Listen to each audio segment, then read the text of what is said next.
What I want to talk to you about tonight is the surgical treatment of morbid obesity. So to define obesity and overweight, we use this terminology BMI, or body mass index. In those green folders you have, there's one of those is a table, a BMI table, and you can look up your height and weight and your body mass index. So that's how we define obesity by BMI. It's a ratio of one's weight in kilograms to one's height in meters squared. And so 25 BMI is considered overweight. Obesity is BMI 30 and higher. 35 and higher is moderate obesity. Morbid obesity is BMI 40 and higher. And supermorbid obesity is BMI more than 50. We follow the NIH consensus criteria for obesity surgery. That's the standard of care.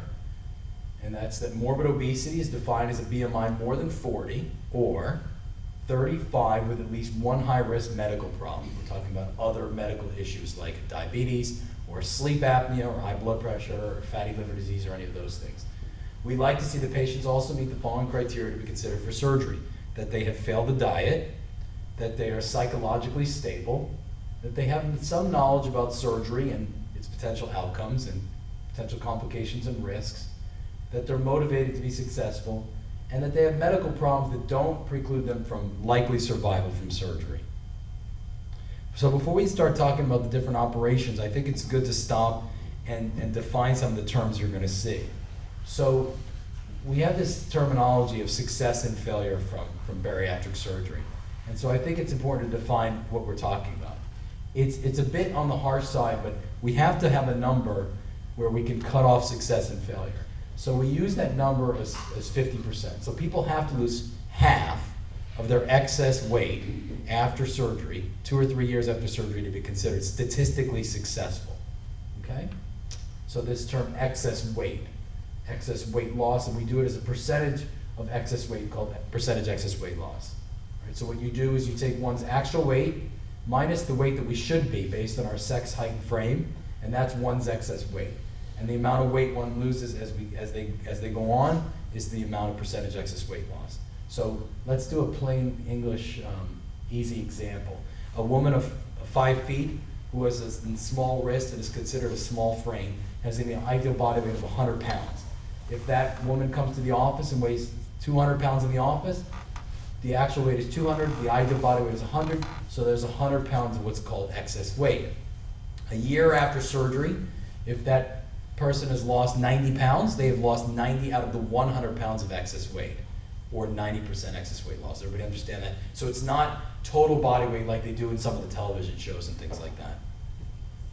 So there are 4 major surgical treatments for morbid obesity. All the operations we do are laparoscopic, meaning minimally invasive surgeries. And they are adjustable gastric bands, sleeve gastrectomy, gastric bypass, and duodenal switch. So I want to work through those 4 surgeries with you. Let's start with adjustable gastric banding. This is one of the more popular surgery. There's certainly lots and lots of advertising by both the manufacturers of the lap adjustable bands in America. So people seem to be more inundated with information on adjustable banding than any other now in magazines and television and things like that. So this picture you see is actually a trademark picture of the quote-unquote lap band made by the Allergan company. So what you see here is this is the esophagus. This is the food tube that runs through our chest. This muscle structure here going across is the separation of the chest cavity and abdominal cavity. That's the diaphragm. And this is the esophagus as it comes through the diaphragm and joins into the stomach. So this band is put in the upper stomach, okay, right below where the esophagus and stomach meet. And the idea here is to create this small, we call virtual pouch, which theoretically will allow people to eat less, hold less food. The idea here being that this is what's called a pure restrictive surgery, in that the design of this surgery is just to create a smaller compartment, okay? And the success would be that the patient eats less because the stomach holds less, and less calories hopefully translates to weight loss, which hopefully translates to improvement in medical problems.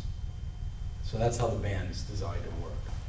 This is our society statement from many years ago. This was our attempt at a new NIH consensus that was in DC in 2003. The paper was actually published in 2005.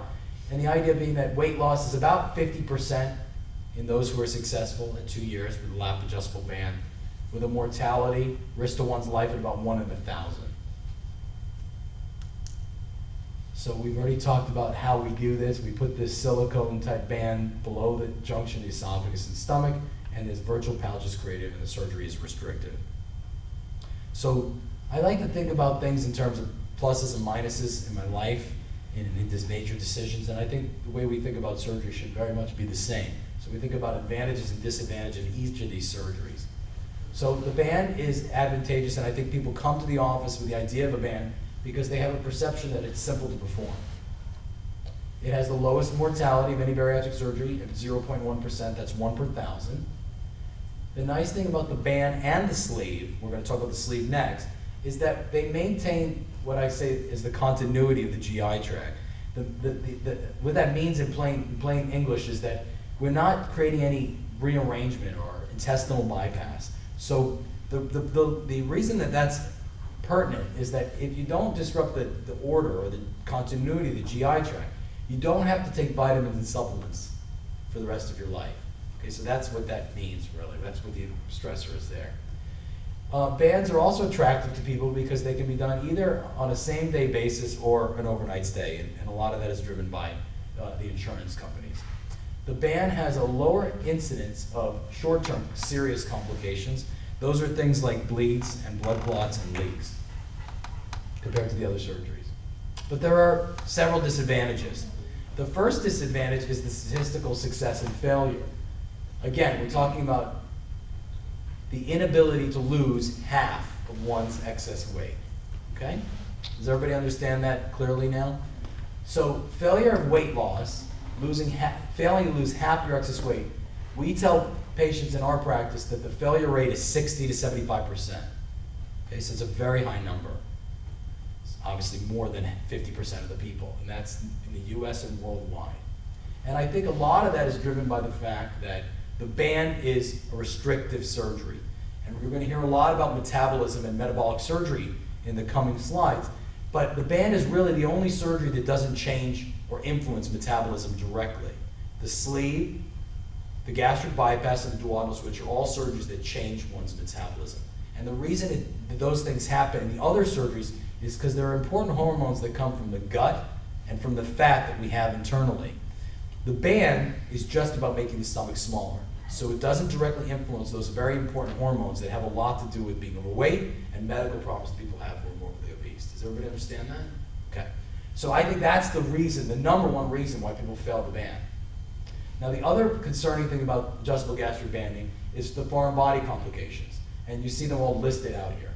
I mean, the most important ones to mention are erosion, which is where the band can go through the wall of the stomach, problems with the esophagus, and problems swallowing over time. We tell people that the likelihood of a major foreign body complication requiring band removal is between 24 and 32% at 5 years. Okay? That means about 1 in 3 people who have a band are going to have it out within 5 years because of either a foreign body complication or a failure of weight loss. So, in summary, the band, it's a great idea in theory, I think. It's nice, it's not a stapling procedure, people have a perception it's an easy surgery to have. You can train surgeons, you should be able to train surgeons to do it fairly effectively and safely, but in theory, it doesn't really help the fundamental problem of obesity and the metabolic problems, and then there's a fair amount of harm, I think, that can come from it. Okay? So we've touched on pretty much most of these, which is the lack of an alteration of metabolism, and the fact that obesity is pretty much a metabolic disease. The only other thing worth mentioning is, I think body mass index also becomes a very important thing. It really becomes an important thing in talking about any surgery, but especially in BMI 50 and higher patients, there's a lot of data to suggest that if the band is somewhat effective, it's certainly significantly less effective in people who have a BMI over 50. And so, now the other thing is that people would say, well, you could do a band and you could do something else, right? Because the band's easy to do and we can take it out and do something else. The problem is that the foreign body nature means that this is a revision type situation. And revision procedures always carry more risk. So you want to try to make the best decision you can for yourself. And we try to help the patient make that decision, the first time around.